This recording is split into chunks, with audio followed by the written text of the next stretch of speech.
ഇന്ന് ഈ വർഷത്തെ അവസാനത്തെ നോമ്പ് തുറയാണ്. അപ്പോൾ കുറച്ച് റെസിപ്പീസൊക്കെ ഉണ്ടാക്കി. ഇന്ന് ഷോപ്പ് ക്ലോസ് ആയതുകൊണ്ട് അങ്ങോട്ട് പോകേണ്ടതില്ല. അതുകൊണ്ട് തന്നെ ഇന്ന് കുറച്ച് ടൈം എടുത്ത് ചെയ്യാൻ പറ്റുന്ന ഈ ഒരു കുഞ്ഞിപ്പത്തൽ ഉണ്ടാക്കി. ഇത് ഉണ്ടാക്കാൻ ഈസി ആണെങ്കിലും കുറച്ച് സമയം എടുത്ത് ഉണ്ടാക്കേണ്ട ഒന്നാണ്.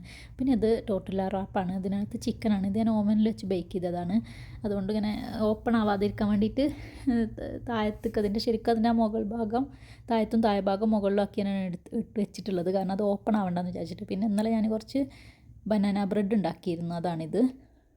പിന്നെ കുറച്ച് കസ്റ്റാർഡ് ഉണ്ടാക്കി. ഫ്രൂട്ട്സൊക്കെ കുറച്ച് കൂടുതലിട്ട് സേമിയനൊക്കെ വേവിച്ചിട്ടിട്ടുണ്ടാക്കിയ കസ്റ്റാർഡാണ്.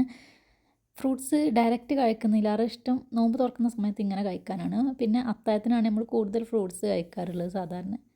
പിന്നെ കുറച്ച് ഡേറ്റ്സും എടുത്തിട്ടുണ്ട്. അപ്പോൾ ഇത്രയാണ് ഇന്നത്തെ നോമ്പ് തുറ റെസിപ്പീസ്. പിന്നെ ഞാൻ എപ്പോൾ ഫുഡ് ഉണ്ടാക്കുകയാണെങ്കിലും ആവശ്യത്തിനുള്ളത് മാത്രമേ ഉണ്ടാക്കാറുള്ളൂ. ഞങ്ങൾക്ക് 3 പേർക്ക് ഒരു നേരം കഴിക്കാനുള്ളത്. ഒരുപാട് ഉണ്ടാക്കി കഴിഞ്ഞാൽ അത് ബാക്കിയായാൽ പിന്നെ അതാരും കഴിക്കൂല, അങ്ങനെ വേസ്റ്റ് ആവും. അപ്പോൾ അതുകൊണ്ട് ആവശ്യത്തിനുള്ളത് മാത്രം ഉണ്ടാക്കും. ഇതൊക്കെ കഴിച്ചാൽ പിന്നെ കിടക്കുന്നതിന് മുമ്പായിട്ട് കുറച്ച് ചോറും കഴിക്കും.